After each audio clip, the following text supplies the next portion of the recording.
بازیاں آپ کر دیں تے مڑ کے سانو پاکستانیت دا سبق دے دیں. سانو پتہ ہے اس دور میں میں اور ہے جام اور ہے جم اور ساکی نے بنا کی روش لطف ستم اور مسلم نے بھی تعمیر کیا اپنا حرم اور. کیوں جی؟ ہاں جی یہ سارا کچھ سانو پتہ ہے. گفتار سیاست میں وطن اور ہی کچھ ہے. اقبال کہندا ہے گفتار سیاست میں وطن اور ہی کچھ ہے اور ارشاد نبوت میں وطن اور ہی کچھ ہے. اس واسطے میں حدیث پاک مکمل کرا جڑی فتنے والی سی, بس میری گفتگو ختم. حضور نے فرمایا دوسرا والآخر اسود و مربادن, فرمایا ایک دل تو سفید ہے, زمین آسمان جب تک کھڑے انہوں کوئی فتنہ نقصان نہیں کرے گا. دوسرا دل جڑا کالا سیاہ ہے اور سوادی طرح ہے, اور کلکوز مجیخن اس برتن کی طرح جس کو اوندا کر دیا جائے ایسے. لا یعرف معروفا ولا ینکر منکرا الا ما اشرب من ہواہ. بس اے گل ہے جڑی سمجھ لو کہ تسی کس نہ حضور دی عزت دی گل کردے ہو تے انہوں سمجھ کیوں نہیں آندی, تسی نہ موسیٰ رسالت دی گل کردے ہو سمجھ کیوں نہیں آندی.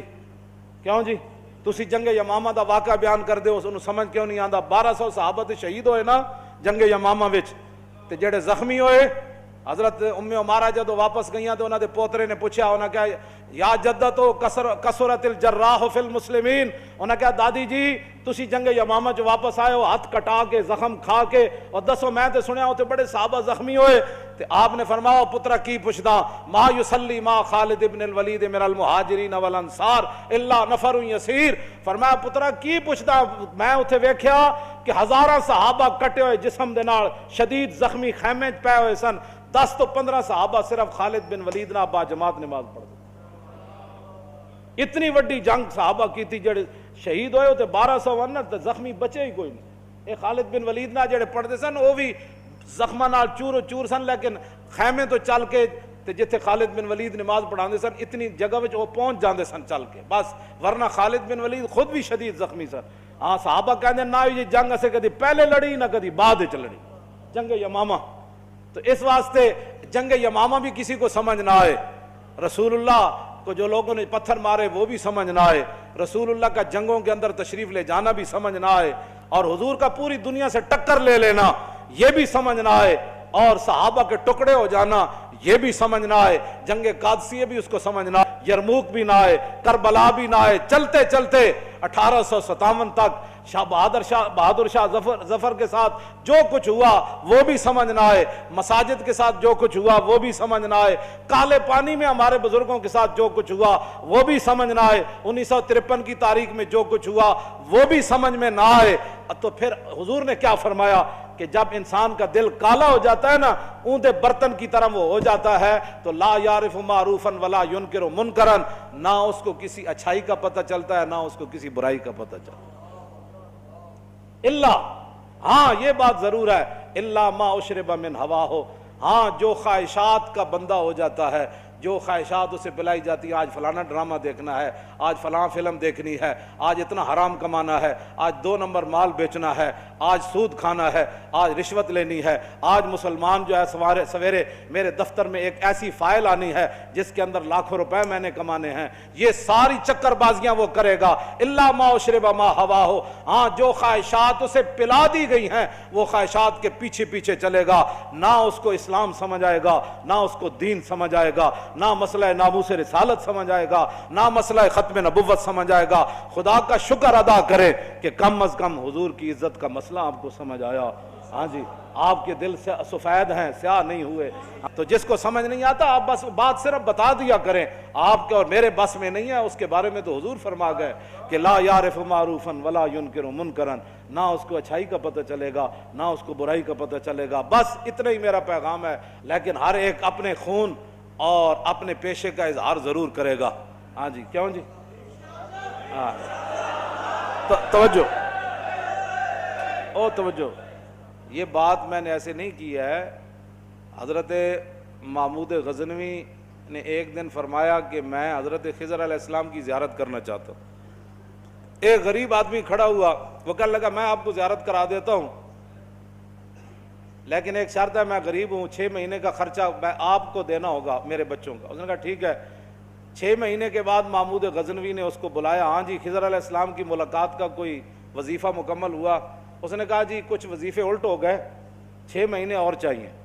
اس نے کہا ٹھیک ہے. سال کے بعد اس کو پھر حضرت محمود غزنوی بلایا.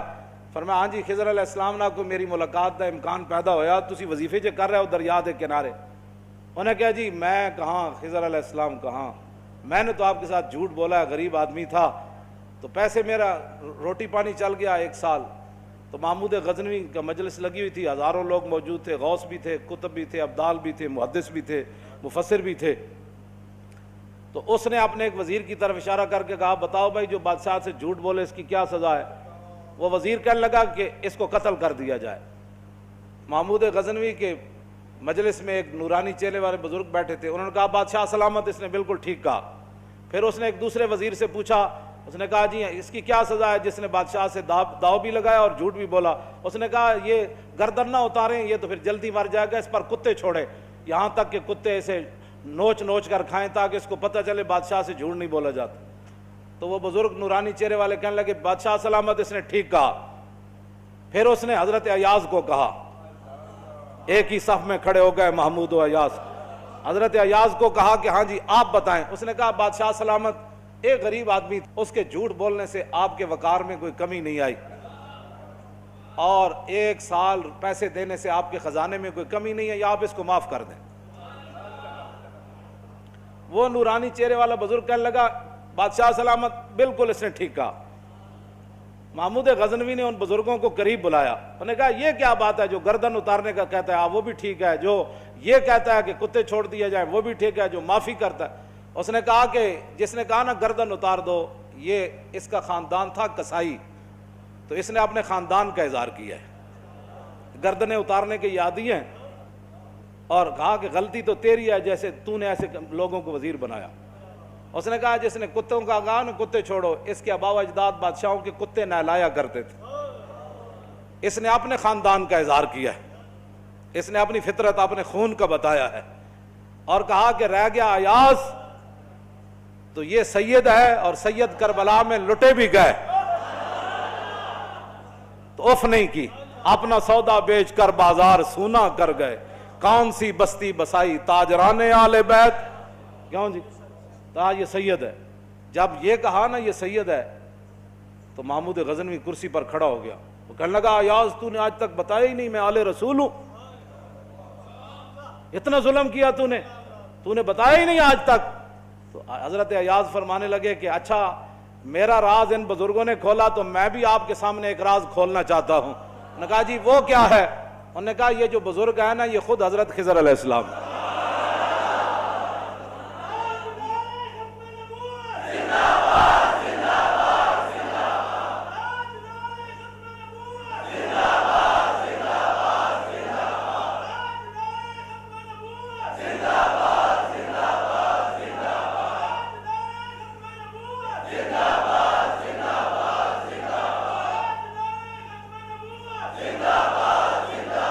توجہ بھائی توجہ, آپ اور ہم خوش نصیب ہیں کہ ہم اپنے خون کا اظہار کر رہے ہیں. ہمارے آباء و اجداد نے صدقے یا رسول اللہ کے نعرے لگائے, ہمارے بڑوں نے حضور سے محبت کی, حضور کی ختم نبوت پر پہرے دیے, تو ہم اپنے خاندان کا اظہار کر رہے ہیں.